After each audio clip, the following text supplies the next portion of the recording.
Welcome to the Future Is Borderless podcast with David Nilssen. We feature top entrepreneurs and thought leaders from around the world, those who bring a global mindset and a unique perspective to their life and business. Now, let's get started with the show. Hey, David Nilssen here, and I'm the host of this podcast. We try to connect with business leaders from around the world that have a borderless mindset and want to share their ideas, innovations, best practices, things that will help our listeners to power growth in their personal and professional lives. Now, this episode is brought to you by Doxa Talent, which helps companies to source full-time, highly skilled workers from all over the world. And this should enable companies to scale faster, increase margin, and improve culture. And if you want to learn how to grow your business with offshore talent, simply go to doxatalent.com. Now, I think today's show will be incredibly insightful. My guest is Brian Miller. He's the founder and CEO of FusionTek, which is an IT managed service provider. And he took a very unconventional path to start his business. We had a really cool conversation covering his story as an entrepreneur and how he thinks about things like talent and AI and even culture building. So take a listen here and let me know what you think. All right, Brian, well, welcome to the call. Thanks for joining us. Thanks, Dave. Really appreciate it. Looking forward to chatting today. Yeah, me too. I'm actually, I thought maybe we just start with a quick introduction. Just love to hear for our audience. What is it that you do? You're the co-founder and CEO of FusionTek, but what does that actually mean, and who's your customer? Absolutely. So FusionTek is what's called a managed service provider or managed security and service provider. That's really a really fancy way of saying that we provide IT services for folks and we engage with folks on a lot of different levels depending on what makes sense. So for some customers, they don't want to have any internal IT staff, period. And so we take care of everything from getting a new machine provision to satisfying compliance requirements to maybe deal with some backup or disaster recovery type of situation. A lot of clients these days are saying, hey, I really want somebody on my team who's sort of the internal IT expert, but also understands the applications and things that are super important to my organization. And what FusionTek does in those cases, we partner with those people, we empower them with the tools we have, and we provide sort of an extra bench of talent, so to speak. So if they want to take a vacation, they want some expertise in a particular area, we're here to help that. And then the third area we provide services, we do a lot of what's called incident response or ransomware remediation. And that's where you see the story on the news, or if you're walking through like the airports or whatever, and you see like everything's like at a reset screen or frozen or something like that. Our team will both go on site and work virtually to help restore an organization so they can get their IT infrastructure back up and get back to business after a ransomware event. Cool. And who is like, I mean, so it's interesting. You're sort of in the IT outsourcing business, and I'm in the staff outsourcing business. Yeah. And when we first started, we wanted everybody, right? Every customer, anyone that had a pulse and could fog a mirror and would say yes to us, we would take them. But ultimately, we realized over time, there's a particular niche, although we can go outside of that, that is really our core customer. And so when you think about who you guys are primarily built to serve, what does that customer look like? Yeah, absolutely. So we find that the best, what we call fully managed customers, i.e. they don't have any internal IT resources, are typically between 20 and about 200, 250 people in size. And then typically sort of between the 100, 150, 250 mark, they may engage like some sort of internal IT resource. And it's from that point up to 1,000 or so are really the companies that we're going to partner with and work with their internal IT department. Yeah, and is it fair to assume that the smaller side of that band, the 20 people, you guys play a pretty strategic role, I would imagine, in helping them think about like, not just the blocking and tackling, like provisioning a computer, setting them up, but also like how do we think about security? How do we think about making sure that we're safeguarding the systems as well? Absolutely. So we have organizations that are sort of in high growth mode. Maybe they're starting with a couple of people, maybe they're scaling up. And there's so many new and different regulations, both at the state level, from your insurance carrier, from anybody you might do business with as a joint venture partner, and other things at the federal level, internationally, et cetera. But there's all these different nuances and sort of things to navigate and boxes to check. And so what we want to do is we want to be a good partner and help in sort of guiding folks through that path and setting them up for success long term. Awesome. How did you get into this business? Like, was this something that you always intended to do, or is this something that happened by accident? So this for me was total and complete dumb luck. I literally started building computers in my parents' garage. not a question. And I was like, I knew a guy in the neighborhood who had me come do some computer work, like just after school. And it was that or go work at Home Depot or something, right? And so the computer thing was a little more interesting, and slowly just evolved that over time. And so I did that just on my own for a while and then slowly bootstrapped that. I was like, oh, hey, there's more stuff than what I have. So I'll hire an employee and I had to learn like all the things about that part versus me doing the work. And then over time, scaled that up to where we are today with about 85 people on the team. Wow. So you literally started from just a hobby in your parents' garage to building FusionTek. And were there any stops in between? Like, did you have other like did you ever have jobs with other organizations, or did you just go straight in? Yeah, so because I ended up doing this obviously during high school, so I sort of had done it a little bit. Bounced around between a couple different colleges, and so I ended up doing that for a while. And so I went to college back east for a year, came back here, went to the local community college in the Seattle area just to get like some sort of associate's degree. Yeah, Went to the UW for a quarter, and then dropped out and just started doing this full time. Um, that's awesome. I yeah, love it. I love hearing those stories. That was a similar path for me, right? Where I was, I didn't go the traditional path, let's just put it yeah, that way. So I I hear love you it. completely. And Well, so what is your motivation? Like most people start a business and there's lots of different reasons why people want to be a business owner and enjoy that sort of seat. What does success look like for you? And like, what is it providing to you in your life?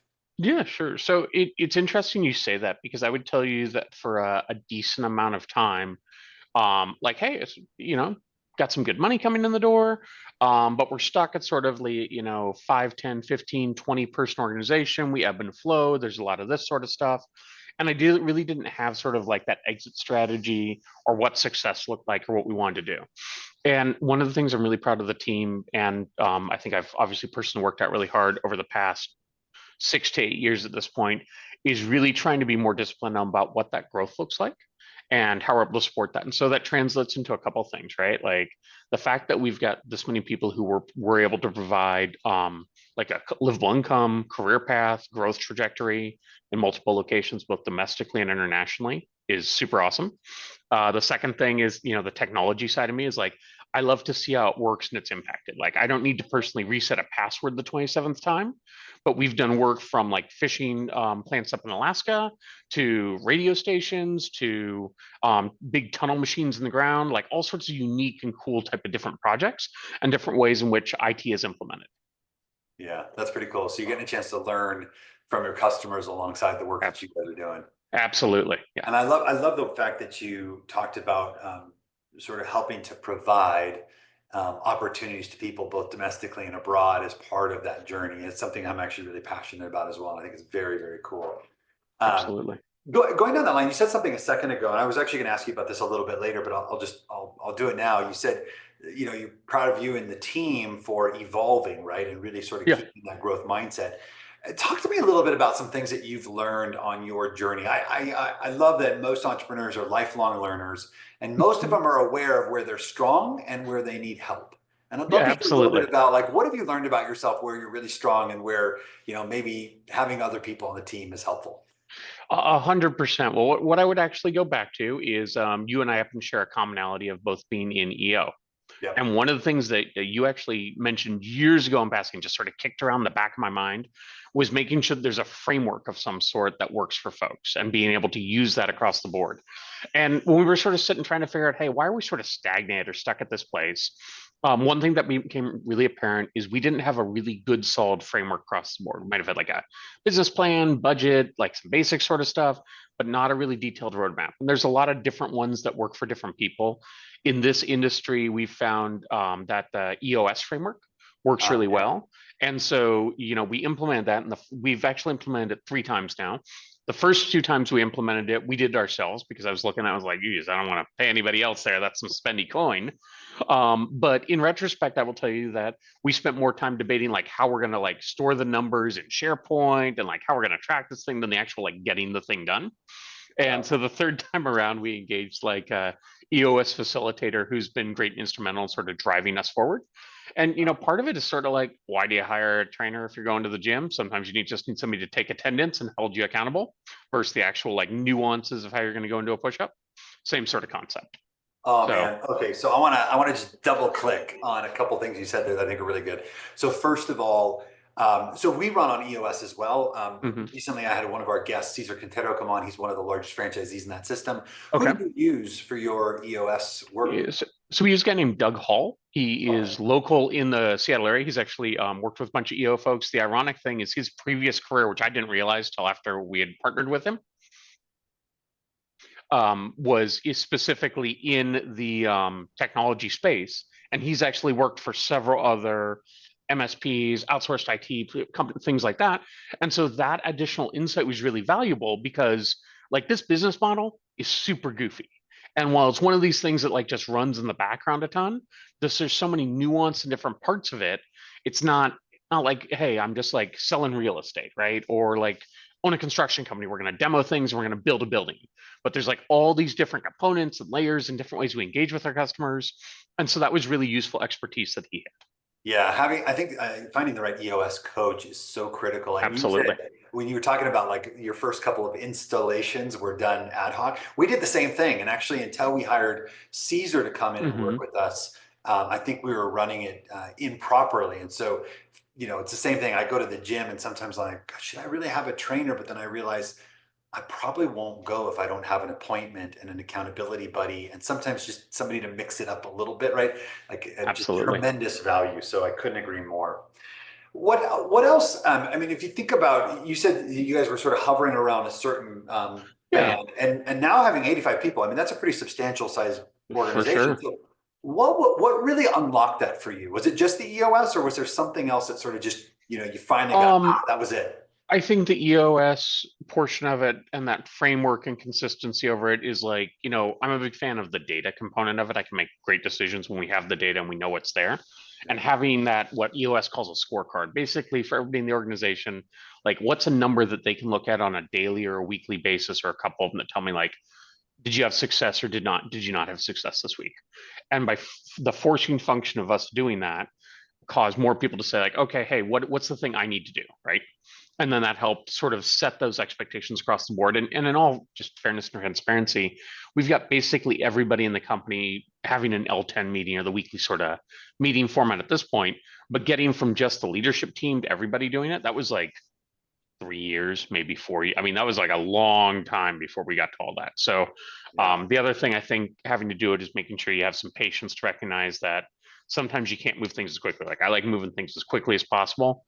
And sometimes it's just been like, hey, we got to iterate and we got to slow down and sort of just go one step at a time.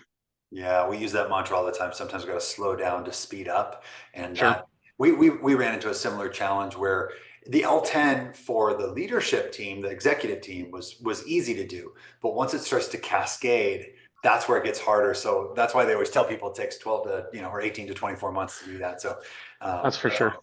how do you guys think about, AI and its intersection with your business? Right now, it's a hot Yeah. topic, right? There's some Oh, that believe that, hey, this is just going to amplify our productivity, and others that believe that it's taking all of our jobs and we're going to end up on universal basic income, and you and I should close our businesses down starting tomorrow. So, how do you uh, think about it? absolutely. What I would really say is to start with, you've probably had the same experience that I've had, that when somebody generates like a letter or resume or email or some document via ChatGPT, like you can spot that a mile away at this point. You don't even need to put it back into ChatGPT or Copilot or Bard or whatever else to tell you that. But Yeah. it comes across as not being authentic, not being in that person's voice and that person's style. And so I really think the methodology and the way to look at AI is if we're doing some sort of work, we're delivering, adding value to our clients. And so our task is to work on adding that value across the board. And some of that value is stuff which we can have an automated process do, and we use a lot of automation in our industry anyways. So that sort of stuff's been going on for a long time. We're able to leverage it. Other parts of it, we can use the automation to pull or surface more data to help us be more efficient. So the way that we really look at it is twofold. One is how it impacts our internal business, and one in how it impacts our customers and clients. So internally, we want to do things that make sure that all of our team members who are here are adding value for our customers, right? So if it's like basic logistics or scheduling or routing of tickets or routinized maintenance tasks or things like that, those are all things that the systems can automate. And so that gives our customers additional benefit, but also allows our team to sort of level up or skill up where they are, where they're at, and have sort of that growth path. On the customer side of it, there's so many different ways in which our clients can engage with AI. And so one of the things that we're focused on building out right now is like an AI practice area to help folks not just be like, hey, let's deploy Copilot or whatever other tool, but how do we take that and implement that into the other tools, business functions, and processes across the board? Yeah, trying to help them develop sort of an AI first mentality. Absolutely. Yeah. I love it. Yeah, I think that's great. I think we're highly aligned in terms of the way we think about it. I don't tend to be a doomsdayer that believes that, we're just all going to be sitting on our hands in the Yeah. next 5 years. But I do think it's going to amplify both how productive we can be and the expectations that people hold us to over time. It'll absolutely amplify both parts of that. And really the thing I'd look at is like during COVID, obviously like air travel like plummeted. There weren't like in-person conferences, which you're probably like me, and there's just a ton of them in your industry that you go to. Yeah. And they've bounced back even more than they were before because people are really looking for that human connection, right? That's right.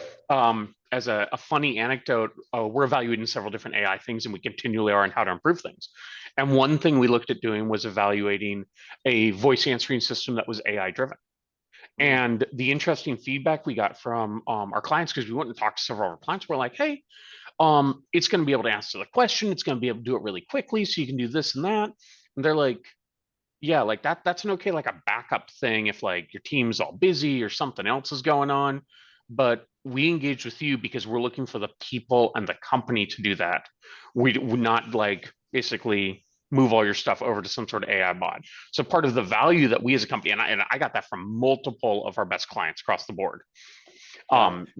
So it's just, I mean, that tells you a little bit right there. It's like, once again, it's a tool in the toolbox, but it Yeah. doesn't replace the toolbox and the person carrying the toolbox. Well, yeah, I think to your point, I think there's a need for human connection in a lot of different things, and especially in places where people don't feel like they have domain expertise. I mean, what Hmm. you guys do is hyper technical, right? And so, as an Sure. entrepreneur who's not technical, I can tell you that what you guys do could be very overwhelming to someone like me. And so, when you are in that place where you need answers, you need expertise, you don't want to be talking to a robot. So I 100%. can see that. Um, I'd love to hear just a little bit about what you guys, when you think about the business over the next 3 to 5 years, what does your Mhm. business look like? If we were to jump back on the call in 3 to 5 years from today. So there's a couple things which I think are going to keep evolving, right? So it used to be in our particular industry that the core thing was making sure the computer was on and it was functional, and it was like you could log in, you could like put in a Word document or send an email or something like that. And really, the two areas of growth that we see the most is one is security. So making sure that not only the data is there, that's sort of table stakes. People assume that at this point, but making sure it's secure either where you have it or whoever you're engaging with across the board. So that's the first part. The second part sort of is in that AI and digital transformation. It's a little buzzwordy, but it sort of gets us there to be honest about it, which is looking at saying like, hey, how do we look at what the business problems are that your organization has? And we can go ahead and leverage technology to help solve that problem. So if we're looking at whatever that pain point is there, somebody may be like, hey, we've got a ton of people in the field.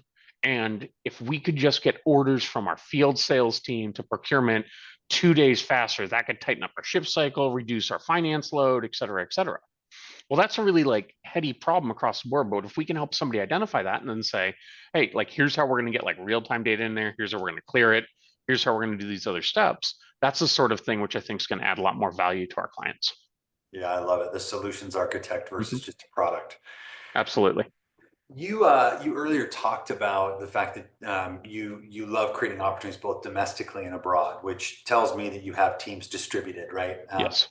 Tell me a little bit about how you guys think about building culture in your business. I've got two companies, both are fully remote, so I'm a big Mhm. fan of that. But that comes with some unique challenges, and then you've got lots of people in the hybrid environment and some that are returned to office. So where do you guys sit in that, and how do you think about building culture? Absolutely. So I'll tell you a story, just take a step back. So pre-pandemic, we had, we were mostly in the 10 to 15 person range, but we were all in one office, right? So we could go have the happy hour, we could have the social event, we could do all that sort of stuff. You came into the office, you saw everybody every day, everything like that. During the depths of COVID, so to speak, I remember going to the office and like I'd be the only person there. And it was Yeah. like, at that point, like it was just like I wanted to get out of like my apartment condo, whatever. And so I was like, I need to go somewhere else. I need to do something. It was just sweet. got this big office and I'm the only person here. May as well sign for a UPS package or two, maybe go pick up the mail, do whatever work thing I need to do, and like just tumbleweeds rolling through. And what really became clear about that, and then after obviously things changed a lot after the pandemic ended, and we also grew a bunch in the same time period. And so what we really found worked well across the board and where we're at now is we encourage people and we set expectations for people to be in the office more so when they are newer in their career, where there is more direct collaboration and communication, which sets people up for success there. Yeah. As people grow in their career, we're okay with them working more remotely, or in several cases, 100% remotely. And going back to that EOS framework we talked about, we don't have like spyware tracking software on everybody's computer, but what we have is that L10 meeting and that scorecard. And so we can say like, hey, we're going to trust you to be delivering whatever you're doing, responsible for whatever tasks. And here's how that's going to roll up, or here's how we're going to measure it. So we're all on the same page. So that sort of sets everybody up for success. That being said, at this point, we've done 3 M&A acquisitions. So we've done 2 here in the greater Seattle area, and we've done 1 on the East Coast. So we've got people in several different markets. We're adding obviously some more people there. So we've got people spread out in offices domestically. We partner with you and the team with obviously a certain amount of people internationally as well. So we've got those. We do try and have in-person get-togethers either in our local office geos, and then once a year, ironically this weekend, we have an annual holiday party. We'll fly anybody in their +1 to Seattle, so we have a great event across the board. So I'm actually super excited. Like I'm in one of our offices today, and there's probably 20 plus people here, and I haven't seen that in a while. So super looking forward to it. Yeah. So would you say then you guys are probably a remote first, meaning you allow that, but or are you a hybrid environment? I think hybrid would be better than remote first. And the reason I would say that is there absolutely still, because we are not like a software company, right? There's physical, tangible stuff that the team touches. If it's like laptops they're deploying, if it's somebody hires us to go install a bunch of access points, security cameras, like any of those sorts of things across the board. Yeah. So I would say that hybrid is a lot better definition, because so many things, either in the technical and service delivery realm, have an in-person component. I also am a very big fan of our sales team. Like they can work remote a bunch, but you got to go meet with people in person. You got to connect with people. Like that is part of it. Like they can go to Amazon if they want to talk to a computer. Like we're not adding any value on that whole thing, right? And Amazon, while super smart, not a question, might understand the nuances of your business and things we need to deliver. And that's once again where we add the value. It's funny, as you're talking, actually, at first I thought, well, maybe you and I think about this very differently, but actually we're highly aligned, because I always tell people I'm a big fan of remote work, a huge advocate for it, but only when proximity isn't required to deliver the service. And clearly yours is in many cases. But the other place that I tell people is when you think about relationship-based sales, you just can't do it from afar. And so 100%. To your point, like I'm certain your business is very much relationally oriented in the sales process. So absolutely, that makes total sense. Tell me real quickly, because I know we're getting close to the end of our time together. One thing I always love to do is leave those that are listening with some value, whether they ever chose to work with someone like you or me in the future. Right now, security is a major issue. I get phishing emails all day long, spam texts all day long. Absolutely. And I've seen lots of different ways that it's manifested itself. And then you see the extreme cases where someone's got ransomware issues. 100%. What are some like very basic but imperative things that any business owner should be doing on a regular basis to sort of safeguard themselves as best they can from stuff like that? Yeah. So the first thing I would say is, if you're thinking about, let's say you had some sort of medical situation or condition, you just wanted to check on your health, you're going to go engage a professional in that industry, somebody who knows what's going on there. Sure, you can go weigh yourself on the scale, you can do a blood pressure thing, you can look at those sorts of things, but really to make sure you're looking at your health, you're going to go and talk to a professional. And that might be a professional that in some cases might be close to you and you see a lot. Other times that might be somebody who's very far away. So by the same token, the first thing I would say is make sure that whatever your IT strategy and security goal is, you're engaging the right level of professional. Because let's say you have an IT resource internally who's just like awesome at help desk work and making sure that computers are set up and all that sort of stuff. They could be a great person for that, but they may not be the right person to complete and fill out that cybersecurity questionnaire or protect you against those advanced solution things, right? And it's not fair to set that person up, because now you're asking them to do a lot of stuff, sort of like if you went to the lowest triage nurse, and you were like, hey, can you just tell me what my heart condition is? I'd really like that information, right? And so we want to make sure we set people up for success and we ask the right level of information or find out what's going on there. So I would tell you that's really the key thing. Just to make sure you're talking to. It's funny. It Yeah, seems like yeah. I guess the second part of that, yeah, I'm just sort of trying to formulate my thoughts here for a second. So the first part is making sure you're talking to the right level of knowledge as far as it goes, and the second one is to make sure you understand the risks and business outcomes.